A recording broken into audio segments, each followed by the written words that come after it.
Amidst the heart of the desolate town, nestled beneath the shadow of gnarled trees and obscured by an ever-present shroud of mist, stood the abandoned Oak Ridge School. Once a place of vibrant laughter and youthful innocence, it now stood as a decrepit relic of forgotten memories. The tales whispered by locals spoke of eerie occurrences and ghostly encounters that sent shivers down the bravest spines. As the sun dipped below the horizon, casting long shadows that stretched across the overgrown courtyard, a group of adventurous teenagers decided to test the veracity of the legends. Sarah, the skeptical leader, Mark, the thrill-seeker, Emily, the bookish one, and Jake, the reluctant companion, entered the forsaken building armed with only a single flickering flashlight. Creaking floorboards echoed beneath their hesitant footsteps, as if the very foundation of the school were moaning in protest. Desks lay abandoned, coated with a thick layer of dust, while forgotten textbooks lay open as if waiting for their students to return. Faded murals adorned the walls, their once vibrant colors now warped into nightmarish images by time's unrelenting touch. In the distance, an echoing sound reached their ears, a faint whisper that danced on the edge of audibility. Sarah, determined to debunk the ghost stories, led the way, her bravado masking her own rising unease.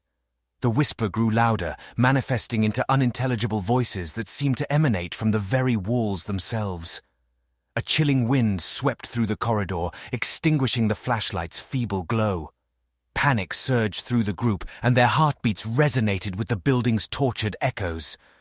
As the darkness enveloped them, the whispers transformed into haunting laughter, a symphony of ghostly giggles that tugged at the edges of sanity. Desperation spurred the group to press on, blindly grasping for one another in the pitch-black void. Their fingers brushed against something cold and clammy, sending a shock of terror through their veins.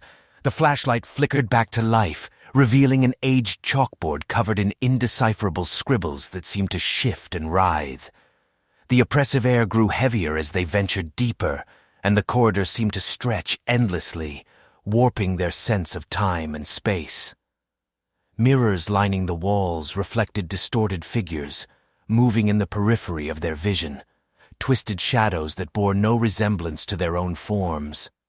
Emily's whispered prayers filled the air, a fragile barrier against the encroaching dread.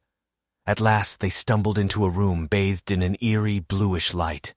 A desolate playground stretched beyond the shattered windows, illuminated by an uncanny moon.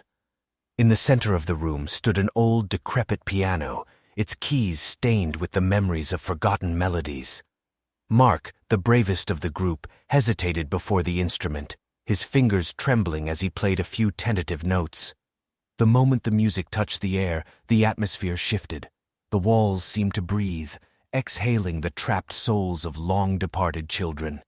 Faint giggles grew into full-blown laughter, and the very floor beneath their feet quivered with the energy of spectral beings. The whispers coalesced into voices, each telling a tale of sorrow and regret, a chorus of stories trapped in limbo. As the last notes of the haunting melody faded, the room fell silent. The bluish light dimmed, and the darkness that enveloped them seemed somehow less oppressive. The ghosts of Oak Ridge School had been heard, their stories acknowledged. The teenagers left the building, forever changed by the encounter, their steps heavy with the weight of the past. From that night on, the legends persisted, but with a new twist. The Oak Ridge School was no longer a place of fear, but a testament to the forgotten souls who sought solace within its walls. And the music that had bridged the gap between the living and the departed echoed in the minds of those who had dared to venture into its abandoned embrace.